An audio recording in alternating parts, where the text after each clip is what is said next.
think it's Magic. I still stand on that to this day. I think Magic is the biggest what if. Had we Why? got 5. okay, no, because he got cut short because he yes, sir. And okay. I can get with that. I can get with that. We lose Magic in 1991. He's 31 years old when he loses to Jordan. Yeah, I can get that. 31 years. I still got 4 more years of this. I still got 4 more years. And he wasn't missing the playoffs. He was missing the final. I mean, he was losing. Yeah, they were in the NBA championship. I think it's Magic. If I could get those 4 more years, how much different are we talking about Magic today than we would be if I would have got those 4 more years? Because actually, that ball minutes don't got 6. I've been thinking about the trade that got him to the Clippers with Eric Gordon. Is Eric Gordon a top 5 what if? Also, is Len Bias the biggest what if? I would probably say Len Bias is the biggest what if because we literally didn't see nothing from Len Bias, but ain't no way Eric Gordon but top 5 what if. No possible way top 5 what if. He wasn't even the number 1 what if in his own draft. Yeah. Didn't Eric Gordon play like 14 years or something crazy like that? Yeah. I mean, he's still in the league now, is he not? Or is he just left? Yeah, no, he is. So why is he a what if? Yeah. Like, did he have what? Yeah, because coming out of high school, he was like that guy. Y'all are severely downplaying Eric Gordon though. No. I like EG. He did what he did for Houston was amazing. All I said was he's not a top 5 what if in history. I don't think that's downplaying him. Yeah, he's not a top 5 what if in history. Definitely. He was the number 3 player in high school coming out. He went who and Michael Beasley? Derrick Rose and Michael Beasley? Yeah. Mike Conley. I'd argue both of those are bigger what ifs than Eric Gordon. It was OJ Mayo, Kevin Love, and him. Was okay. I was in the. He was ahead of OJ Mayo, bigger what if than Eric Gordon. So it was OJ Mayo, Kevin Love, Eric Gordon, Beasley, Derrick Rose. That was the time. I'm not gonna lie. I'd argue OJ Mayo, Michael Beasley, and Derrick Rose are all bigger what ifs than Eric Gordon. Man, chill. Lenny Bias being the biggest what if. Do you fight that, Lenny Bias? Like I feel like all my life I've heard about Len Bias in a sense of he was supposed to be the next MJ, and he wasn't.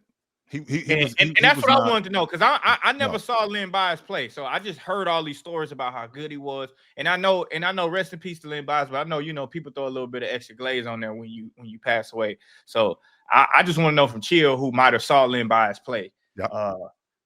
What do you think about Len Bias? I was super excited about him coming to the NBA. I wasn't excited. I was super excited about him coming to the NBA. I thought that him going up against Bird, him going up against James Worthy, I was really looking forward to what he was going to look like. Like he had a money mid. When I talk about money mid-range games, like you talk about Carmelo Anthony, you talk about DeMar DeRozan, that's the kind of mid-range game Len Bias had. And he jumped this high on his jump shot. Super freak athlete, tough as nails, could rebound, could get up and down the floor. Handle wasn't great, but I saw the potential there. He looked like he was a franchise guy.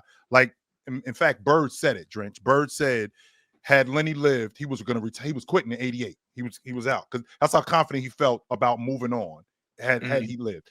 But I don't think Len Bias is the biggest what if. I think it's Magic. I still stand on that to this day. I think Magic is the biggest what if. Had we got 5. Okay. No, because he got cut short because he sir. And I can get with that. I can get with that. We lose Magic in 1991. He's 31 years old when he loses to Jordan. Yeah, I can get that. 31 years. I still got 4 more years of this.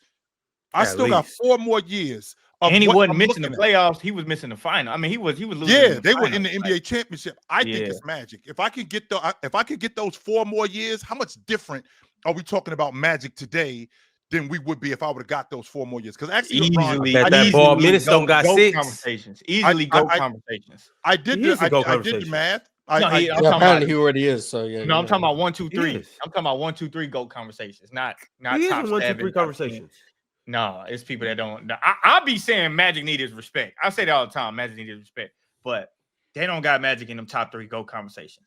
I feel like if he got 3 more championships, but Jordan, that shit would be almost. Niggas don't know ball.